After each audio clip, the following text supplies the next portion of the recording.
Hello दोस्तों, स्वागत है आपका आपके अपने यूट्यूब चैनल दिसार जीकेजीएस क्लासेस में। दोस्तों, आप सब लोग कैसे हैं?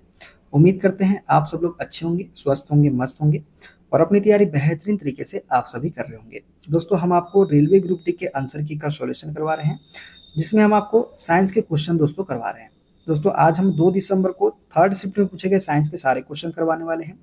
वीडियो अच्छा लगे दोस्तों, वीडियो को लाइक कर दीजिएगा, शेयर कर दीजिएगा, कमेंट कर दीजिएगा। चैनल पे नए हैं, चैनल को सब्सक्राइब करके बेल आइकन को प्रेस कर लीजिएगा। और दोस्तों, हमसे जुड़ने के लिए, क्लास के अपडेट के लिए आप हमारा टेलीग्राम चैनल ज्वाइन कर सकते हैं। टेलीग्राम चैनल का लिंक मैंने डिस्क्रिप्शन बॉक्स में आपको दे दिया है। चलिए दोस्तों, देर ना करते हुए स्टार्ट करते हैं आज का अपना सेशन।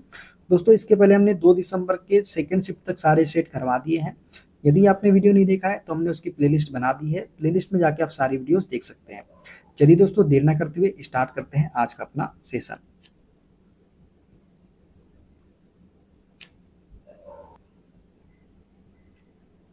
निम्न में से कौन सा विकल्प एक रासायनिक गुणधर्म को संदर्भित करता है? तो दोस्तों, वायु में ज्वलन जो है ये एक रासायनिक गुणधर्म को क्या करता है?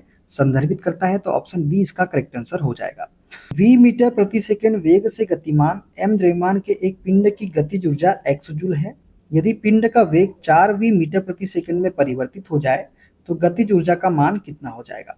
दोस्तों, हमको बोला है v मीटर प्रति सेकंड वेग से गतिमान m द्रव्यमान के एक पिंड की गतिज ऊर्जा बराबर क्या होता है? ये होता है 1/2 mv स्क्वायर के। यही होता है दोस्तों। और गतिज ऊर्जा कितनी दी गई है? पहले हमको x जूल दी गई है। ठीक है।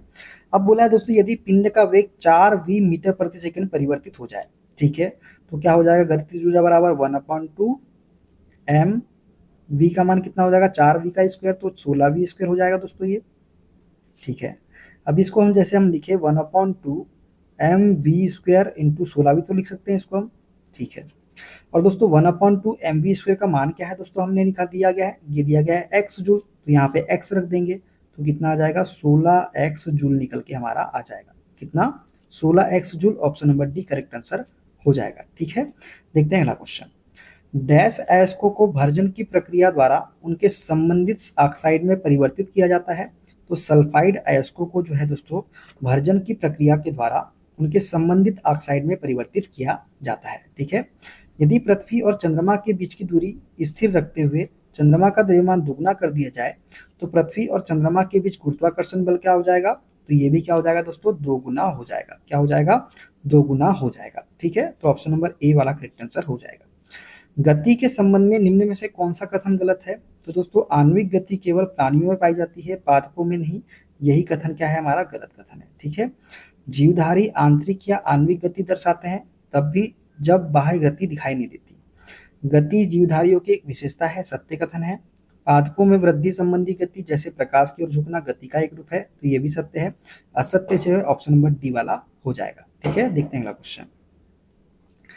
निम्न सभी वाहन 50 किलोमीटर प्रति घंटे के वेग से गतिमान हैं। सभी वाहनों को एक ही स्थान पर रोकना है। किस वाहन को रुकने के लिए ब्रेक में अधिक बल लगाना होगा? तो दोस्तों, बस जो है, बस का द्रव्यमान अधिक है तो इसे रोकने के लिए भी क्या करना पड़ेगा? अधिक बल की आवश्यकता होगी। तो ऑप्शन नंबर सी वाला करेक्ट आंसर हो जाएगा। ठीक है।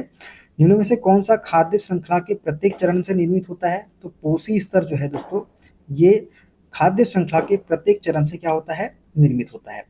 यदि किसी डिवाइस की रेटिंग 120 वोल्ट पर 90 वाट है तो कर्षित की गई धारा, दोस्तों कर्षित की गई हमको धारा बताना है।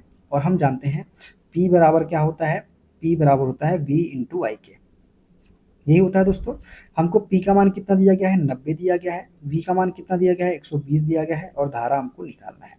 10 से 10 कट जाएगा दोस्तों, तो 9/12 करेंगे तो कितनी बार में जाएगा? 12 शून्य शून्य लगाए दशमलव, 12 सात 84, 12 पंचे 60, तो 0.75 एम्पियर जो है इसका करेक्ट आंसर हमारा आ जाएगा। ठीक है। उत्तल दर्पण द्वारा निर्मित प्रतिबिंब के बारे में निम्न में से कौन सा कथन सही है? दोस्तों, उत्तल दर्पण जो है हमेशा आभासी प्रतिबिंब बनाता है, सीधा बनाता है और छोटा प्रतिबिंब बनाता है। तो ऑप्शन नंबर बी वाला करेक्ट आंसर हमारा हो जाएगा। ठीक है। भुजा ए वाला एक घन प्रतिरोधकता P वाले पदार्थ से बना है। घन के दो विपरीत फलकों के बीच प्रतिरोध कितना होगा? दोस्तों, भुजा ए वाला एक घन है जो प्रतिरोधकता रो वाले पदार्थ से बना है। घन के दो विपरीत फलकों के बीच प्रतिरोध कितना होगा, ये हमको बताना है। दोस्तों, ये है हमारा एक घन। ठीक है।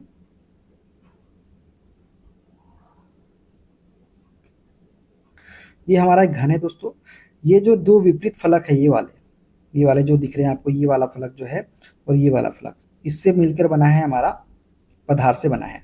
और इसकी जो भुजा है कितनी दोस्तों, ए, मतलब ए जो दी गई ना, इसको हम लंबाई मानते हैं। ए बराबर क्या हो जाएगा, इसको हम लंबाई लेके चलेंगे। और घन के दो विपरीत फलकों के बीच प्रतिरोध कितना होगा हमको निकालना है, तो वही फॉर्मूला जो होता है आर बराबर रो एल अपॉन एल के। ठीक है, तो एल कितना है दोस्तों, ये तो हमको दिया गया है ए, तो ये हो जाएगा रो ए अपॉन, और भुजा का स्क्वायर मतलब देखिए क्षेत्रफल, ये क्या होगा, रो अपन है मतलब क्षेत्रफल, तो ए भुजा दी गई है तो क्षेत्रफल क्या होगा, भुजा का स्क्वायर, तो ए स्क्वायर हो जाएगा।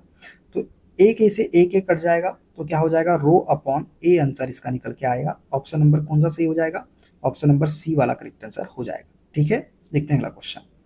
कार्बन यौगिकों का सह संयोजक आबंधन आचरण इन यौगिकों की निम्न में से किस विशेषता से मेल खाता है। तो निम्न गलनांक और निम्न क्वथनांक दोनों जो है, ये कार्बन यौगिकों का सह संयोजक आबंधन चरण आचरण इन यौगिकों की विशेषता से क्या खाता है, मेल खाता है। ठीक है, वयस्क वयस्कों में वृद्धि हार्मोन के अति स्रावन के परिणाम स्वरूप निम्न में से क्या होता है। दोस्तों वयस्कों में वृद्धि हार्मोन के अति स्रावन के परिणाम स्वरूप जो है एक्रोमिगिली क्या होता है, एक्रोमिगिली होता है। और ऑप्शन नंबर सी इसका करेक्ट आंसर हो जाएगा। ठीक है, ग्लूकोज का आणविक द्रव्यमान कितना है, दोस्तों ग्लूकोज का आणविक द्रव्यमान हमको निकालना है, तो C6H12O6 जो है ग्लूकोज का सूत्र होता है। दोस्तों कार्बन कितने हैं यहाँ पे, 6 है, और कार्बन की द्रव्यमान संख्या कितनी होती है, 12 होती है, प्लस हाइड्रोजन कितने दोस्तों यहाँ पे 12 है, और हाइड्रोजन की द्रव्यमान संख्या कितनी होती है, 1। ऑक्सीजन कितने दोस्तों, 6 है, और ऑक्सीजन की द्रव्यमान संख्या कितनी होती है, 16। तो ये हो जाएगा 72 प्लस 12 प्लस 96। दोनों को जोड़ेंगे दोस्तों, 6 2 8, 8 2 10 की शून्य, हासिल का है 1, 7 और 1 8, 8 और 1 9, 9 और 9 18, तो 180 जो है, ये जो है आणविक द्रव्यमान निकल के आ जाएगा किसका, ग्लूकोज का। तो ऑप्शन नंबर डी वाला करेक्ट आंसर हो जाएगा। ठीक है, जब कोई व्यक्ति पास की किसी वस्तु को देखता है तो सिलियरी मेसिया पेशिया क्या करती है, ये सिकुड़ती है और लेंस को क्या करती है, मोटा करती है। जब कोई व्यक्ति पास की किसी वस्तु को देखता है तो सिलियरी पेशिया जो होती है ये सिकुड़ती है और लेंस को क्या करती है, मोटा करती है। ठीक है, एक सफेद ठोस तनु HCl के साथ अभिक्रिया करके एक गैस बनाता है जो चूने के पानी को दूधिया कर देता है। इससे निश्चित रूप से क्या निष्कर्ष निकाला जा सकता है। तो दोस्तों इससे निष्कर्ष ये निकाला जाता है कि गैस क्या है, कार्बन डाइऑक्साइड है, ठोस या तो कार्बोनेट या बाइकार्बोनेट है। ठीक है, गैस क्या है, कार्बन डाइऑक्साइड है, ये ठोस या तो कार्बोनेट है या फिर बाइकार्बोनेट है। तो ऑप्शन नंबर बी वाला करेक्ट आंसर इसका हो जाएगा। ठीक है, मधुमक्खीशाला निम्न में से किस खाद्य सामग्री के उत्पादन में सहायता करती है। दोस्तों मधुमक्खीशाला जो है ये शहद के उत्पादन में क्या करती है, सहायता करती है। ठीक है, देखते हैं अगला क्वेश्चन। निम्न में से किस गुणधर्म के कारण एथेनॉल पेट्रोल की तुलना में एक बेहतर वैकल्पिक ईंधन होता है। तो दोस्तों एथेनॉल का दहन स्वच्छ धुआं रहित ज्वाला के साथ होता है, तो ये जो है ये गुणधर्म एथेनॉल पेट्रोल की तुलना में एक बेहतर वैकल्पिक ईंधन होता है, ये क्या करता है, बताता है। ठीक है, जब कोई वस्तु एक वृत्तीय पथ पर नियत चाल से गमन करती है तो उसकी गति को क्या कहते हैं। दोस्तों जब कोई वस्तु एक वृत्तीय पथ पर नियत चाल से गमन करती है तो उसे हम बोलते हैं एक समान वृत्तीय गति। क्या बोलते हैं, एक समान वृत्तीय गति बोलते हैं। निम्न में से कौन से पादपों में सबसे उभयनिष्ठ सरल स्थायी ऊतक है। तो मृदुतक पेरेन्काइमा जो है दोस्तों, इन पादपों में सबसे उभयनिष्ठ सरल स्थायी ऊतक होते हैं। ठीक है, देखते हैं अगला क्वेश्चन। जनन के निम्न में से किस रूप में नई पीढ़ी के जनन के लिए नर और मादा दोनों लिंग की आवश्यकता होती है। तो लैंगिक जनन जो है इसका करेक्ट आंसर हमारा हो जाएगा। ठीक है, देखते हैं अगला क्वेश्चन। निम्न में से किस समूह को HIV संक्रमण का सबसे अधिक खतरा है। तो ऐसे व्यक्ति जिनके एक से अधिक असुरक्षित यौन साथी हो, ऐसे समूह को HIV संक्रमण का सबसे अधिक खतरा होता है। ठीक है, देखते हैं अगला क्वेश्चन। रोगी के हृदय स्पंद की ध्वनि स्टेथोस्कोप के माध्यम से डॉक्टर के कानों तक कैसे पहुंचती है। तो स्टेथोस्कोप में ध्वनि के बहुपरावर्तन द्वारा रोगी के हृदय स्पंद की ध्वनि डॉक्टर के कानों तक पहुंचती है। किसके द्वारा, ध्वनि के बहुपरावर्तन के कारण। बेकिंग सोडा का रासायनिक सूत्र क्या है दोस्तों। तो NaHCO3 जो है ये बेकिंग सोडा का क्या है, रासायनिक सूत्र है।